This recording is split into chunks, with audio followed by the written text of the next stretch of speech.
Welcome back to ILTV on the Hour. I'm Devo Klein, coming to you live from Israel, bringing you all of the biggest headlines from across the region. It's day 11 of Operation Roaring Lion, and these are all of the latest developments. The Israeli Air Force last night completed yet another wave of airstrikes on Iran, targeting 6 major Islamic military air bases. Now, according to the military, aircraft used by the IRGC's Quds Force, as well as Iranian attack helicopters, were destroyed in the airstrikes. The strikes also targeted runways and air defense and detection systems designed to operate against Israeli aircraft flying over Iranian airspace.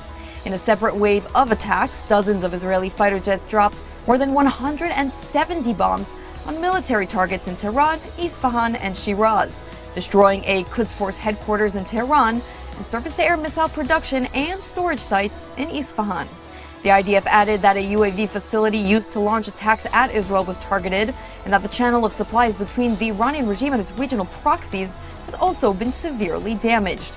As of now, more than 1,900 IRGC soldiers and commanders have been killed in airstrikes since the start of the war, with thousands more reported as wounded. Meanwhile, the 2 men murdered in yesterday's deadly Iranian missile attack were named as Amid Portozov and 61-year-old Rotzem Golom from Petah Tikva. May both of their memories be a blessing.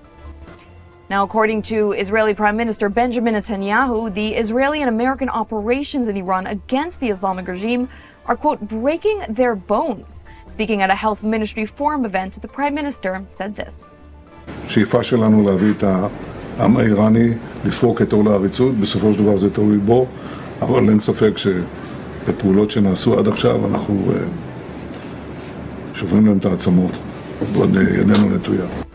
אם נצליח יחד עם העם האיראני, אז אנחנו נביא לסיום פרמננטי, במידה שיש דברים כאלה בחיי אומות, אנחנו נביא לשינוי, וכבר מביאים לשינוי כביר במעמדה של ישראל. And meanwhile, U.S. President Donald Trump is using similar rhetoric as Netanyahu, hinting at a much shorter timeline than anticipated for the goals of the operation against the Islamic regime. Speaking at a news conference in Florida, Trump said the conflict was, quote, a short-term excursion, and claimed U.S. and Israeli forces are very close to achieving their main military objectives, but also warned Tehran against any escalation to do with the current fragile oil supply chain. Have a listen. We're ahead of our initial timeline by a lot. I would say that we probably would not have thought after a month we'd be here. In addition to the fact that we've taken out the leadership twice and maybe 3 times.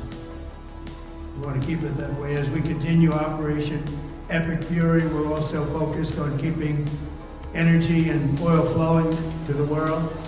And I will not allow a terrorist regime to hold the world hostage and attempt to stop the globe's oil supply. And if Iran does anything to do that, they'll get hit at a much, much harder level. I will take out those targets that were easy and that I mentioned just before. We'll take them out so quickly, they'll never be able to recover, ever.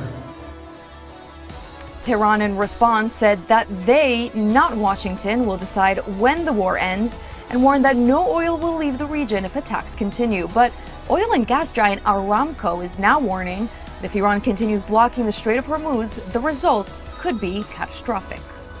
And moving now quickly to the northern front, explosions are rocking Beirut as the IDF continues to carry out strikes in the Lebanese capital against Hezbollah and other Iranian-backed terror groups. The 91st Division, which recently had 2 fallen soldiers in recent days, has been active along the border and inside Lebanon, carrying out security operations and forwarding Israel's defensive campaign against Hezbollah. Troops on the ground identified multiple rocket launchers that were either armed and aimed at Israel or had been used in previous days to launch attacks at Israel. Air Force strikes were quickly ordered, and in one instance, a rocket launcher was destroyed just minutes after being used to fire at Israeli civilians.